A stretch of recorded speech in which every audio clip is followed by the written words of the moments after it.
to jump in as I talk, or I'll reach a point and you can say what you feel, right? You can start. Rolling. Go ahead. All right, now why don't you just kind of tell me about your memories of being back here, what it's like? After 48 years, this is the first time we've returned to the scene of the crime, and a lot of things have changed. However, a lot of things haven't changed. Jack, do you have something? I kind of feel as I've seen it now, since it's almost 50 years. It really brings back some pretty strong feelings and memories. We knew that track was there. We knew it for 10, 15, 20 years, but it was never, ever used.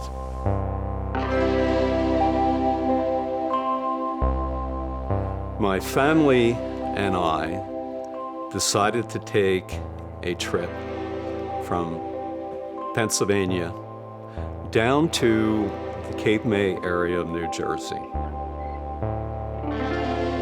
Basically, it was myself, my wife Betty. In the middle was my 3-year-old son, Jack. In the back was my 70-year-old mother and my 4-month-old daughter, Beth, who was in a baby's bassinet. I was attending a college night school program in architecture. I felt that I could sit and that I could study and that my wife, Betty, could drive the car. The radio may have been on, but it never would have been blaring because that's not what we did. No, there wasn't music playing because Jack was studying and he couldn't be listening to the music and studying at the same time. I have the impression that there was music playing. So we were going through the Deerwoods and all of a sudden I hear, woo, woo, woo. And I'm thinking, what the hell is that? And I kind of looked over at my wife and I said, did you hear that? What the hell is that? And she was like kind of oblivious to this. You're moving along at maybe 55, 60 miles an hour. No, because I don't like going that fast. I was driving 25 to 30 miles an hour. Betty does drive 25 to 30 miles an hour now. And that's 40. What obviously she is recalling. But in the younger years, there's no way in hell she was driving 25, 30 miles an hour. So we're driving through the Deerwoods, and I've heard this like 2 times, 3 times, and it's getting like, it seems like it's getting a little louder. It was just like blowing this loud horn. It was non-stop. Nobody ever saw a train there. There's no crossbars that comes down. There's no alarms that goes off. It's just this peaceful little crossing that looks like it's abandoned. But as we got closer, I heard the horn again and again, and I heard, oh my God, Betty, it's a train. Stop the car, put your brake on, stop. Somebody said train, I don't know who. When Betty did put on her brakes, she stopped short of the railroad crossing. When Betty stopped abruptly, the bassinet was thrown forward in between the front and the back seat, and Betty realized that was going on, so she turned around to look in the back. And when she did that, she took her foot off the brakes.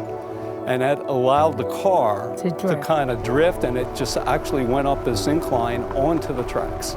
I could see the train coming rapidly towards us. I just instantly kind of threw myself across the front, and I tried to grab the transmission lever with the thought that I could throw it in the reverse and maybe get the car off the tracks. That didn't happen.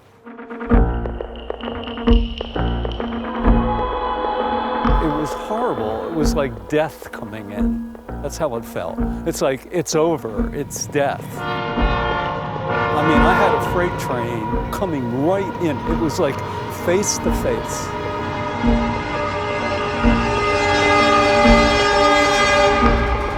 And it hit, and it was boom.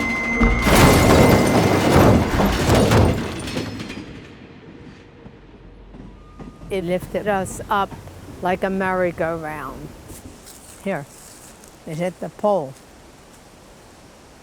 See, it spun around like this.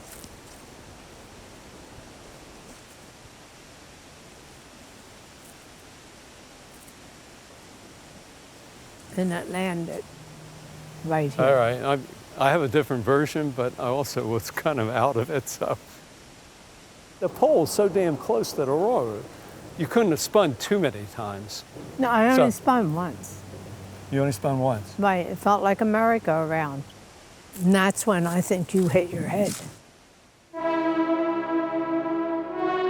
I got thrown into the windshield. My forehead crashed into the windshield. After Jack went through the windshield, he was pretty shaken up. In fact, his whole body was vibrating. The ambulance was coming, but hadn't gotten there. I didn't think that he was going to make it. I thought that his wound was very serious and that he might die that night. Miraculously, the engine didn't burst up in flames. Miraculously, Betty never got injured. Jack never got injured. Beth got protected. My mother got injured because she got thrown. I looked like somebody had beaten the hell out of me. I looked like I was in a prize fight and I lost badly. After this occurred, I don't think I was really quite myself. What if I hit that transmission lever incorrectly and it went forward? We wouldn't be here today. Do you think it brings you closer together going through something like that? Not really. No. I mean, I can start to. I mean, do you? I don't sense that. No, I don't either. No. Okay, so it didn't bring you closer together. No, actually, we're apart. I know, but You almost pushed me in that puddle. Well, can we try it again? No.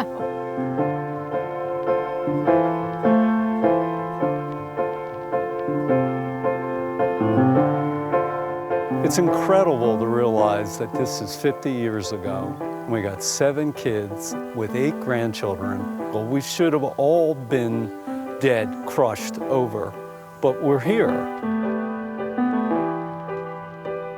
Even today, whenever I'm driving across train tracks, I still find myself doing this quick little glance to the left and this little quick glance to the right to see, are there any trains out there? And I don't think that's ever going away. Guess what? People do get hit by fucking trains.